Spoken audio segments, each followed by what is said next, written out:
just here on the coast is blending together the boxing community and the MMA community. Okay. And I kind of did the same thing with traditional martial arts. Like I came up in traditional martial arts and did a lot of different karate and judo and things like that. And I did Brazilian jiu-jitsu and got into MMA. And then as I kind of progressed through there, I noted everyone kind of like dislikes each other and stay away from each other. Right. Like, oh, we're this type of person, you know? So blending those together, getting those people together and how they can help each other. Wasn't that what the original UFC kind of did? Was like, they took everybody. Like, everybody didn't speak to each other, and I'm the best. I'm a black belt, third. Just like, well, let's find out. Let's see. You know, well, that was the mission of UFC 1. Let's see. Let's see. Is a boxer the toughest guy or a karate guy? And we found out that day that it's Brazilian jiu-jitsu. 100%. Yeah, can't be the Gracie showed you, and I listened to a podcast. We were talking about it. They sent the youngest. Yeah, he wasn't even the best one.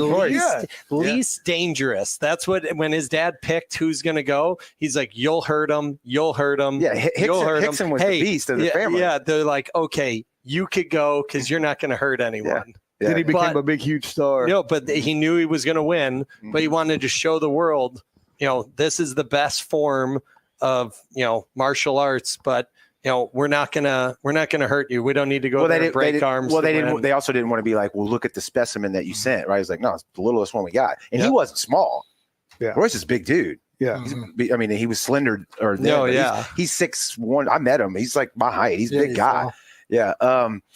So I was gonna say, like the UFC kind of cannibalized, I guess you could say, like boxing. I felt like, I don't know if that's an overstatement or not, but it's kind of funny to see it kind of come full circle a little bit now, and boxing's kind of taken off, and then even to see you go from UFC to like bare knuckle and stuff. Like, what can you speak on that a little bit?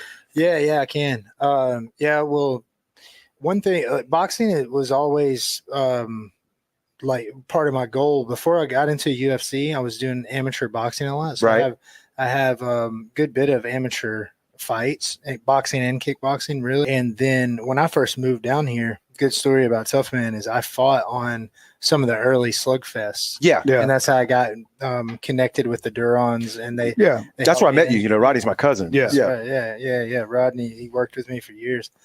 And I was able to win some of those. And a lot of those were kind of like guys boxing, or not so much boxing gym, more like backyard guys. Right. And then it would be like, I know the two that I won, I was in the finals with someone from a boxing gym. Okay. So it's almost like a MMA versus boxing thing. But now all these guys in our show are from boxing gyms or MMA.